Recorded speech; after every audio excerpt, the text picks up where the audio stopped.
how to fix video sounds problems on Instagram. Hi guys, in this video I will help you to fix problems sounds on Instagram. A lot of you says that you can't hear Instagram's video sounds, and this is a problem.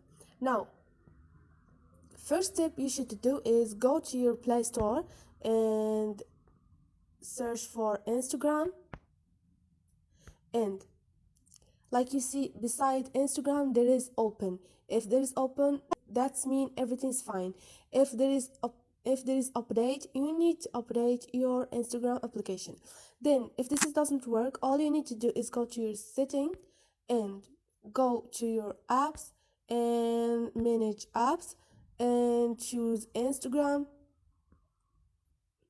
Click on Instagram and click on clear data and clear cache and clear your Instagram's cache.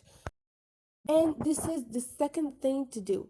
If all of this doesn't help, all you need to do now is go to your Instagram, go to your profile, click on those three lines up there and click on setting.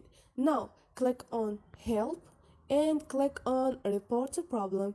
Click on report a problem again, and now write your feedback. Explain what is your problem. Tell team Instagram that you can't hear video sounds, and they're gonna reply to you at least like 24 hours or something like this. So this is it guys, hope this video was helpful to you, and if you like the video don't forget to subscribe and help us with like.